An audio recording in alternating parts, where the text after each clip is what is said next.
Mes très chers, bonjour, c'est dans une situation un peu particulière que je vous accueille pour ce jour de la première nouvelle lune de l'année 2021.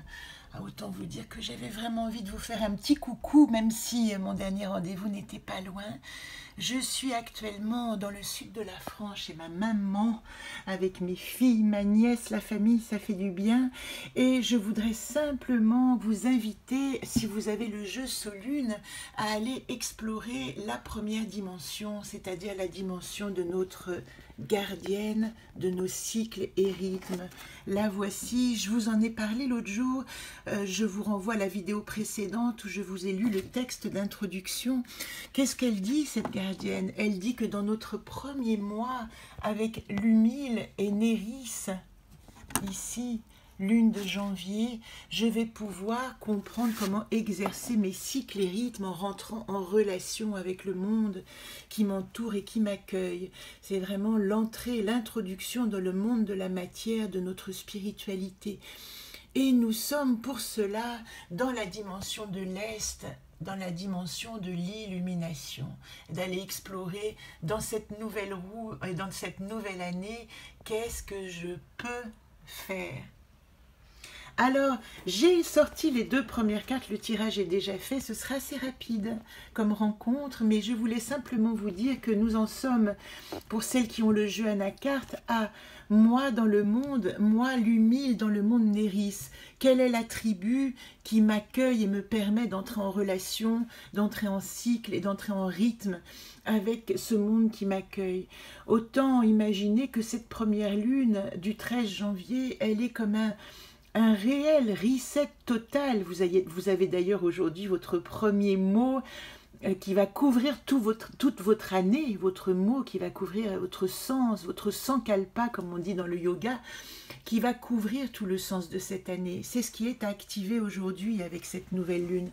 Planter le germe de cette graine d'un nouveau monde qui nous attend. Et on a assez parlé des énergies uraniennes, des énergies du Verseau et de l'air, et de cette nouvelle période dans laquelle, ce nouveau cycle dans lequel nous entrons, où il nous est demandé à la fois de trouver nos ancrages, mais surtout et plus encore d'exercer notre créativité pour inventer un nouveau monde chacun. C'est de cela dont il s'agit. Donc moi dans le monde, hein, à la pleine lune, nous aurons moi dans le monde, mais vous savez que pour la première, la nouvelle lune, moi qui m'accompagne, c'est l'humile dans le monde Néris, découvrir ma tribu. Le voilà. J'ai rebattu les cartes et j'ai refait un tirage. Elles ne sont pas ressorties ces deux cartes-là, mais ce que j'ai tiré avec grand plaisir, c'est pour notre carte de la situation actuelle, nous avons le droit à suis-je, à la conteuse.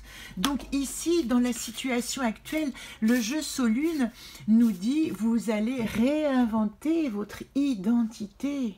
Vous allez réinventer votre identité.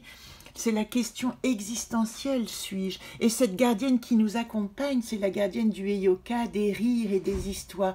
Vous allez, avec cette nouvelle lune, raconter une nouvelle histoire de votre vie. Ce qui est intéressant, c'est qu'en atout, vous avez Chesme. Chesme, la carte Chesme, c'est la carte de l'amour, hein, gardienne de la sagesse et de la sexualité sacrée.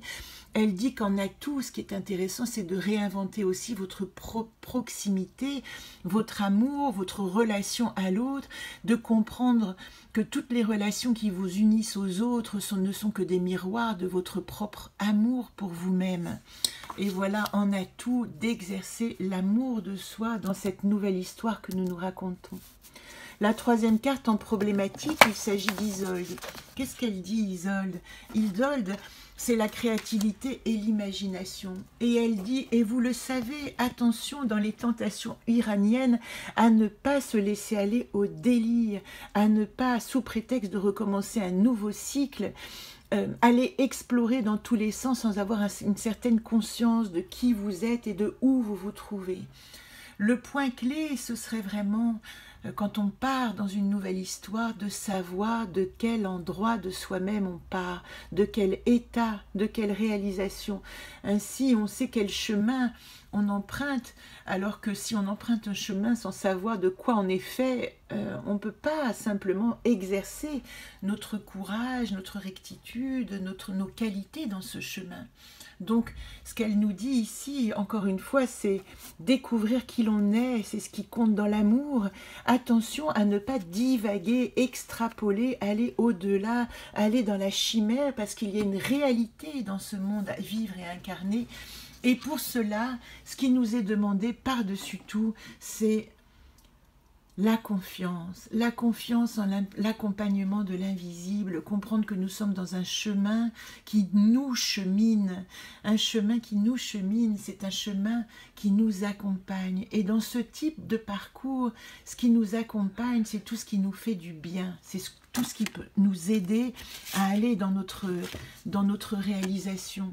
La gardienne des rêves et buts de demain, elle nous dit, quand tu empruntes ce chemin, essaye d'accrocher à la lune tes rêves et tes désirs, à la lune que tu pointes du doigt, ou à l'étoile de Vénus qui te montre le chemin, nourris-la et habille-la de tes rêves et de tes désirs. Voilà ce petit tirage que je vous fais dans toute intimité.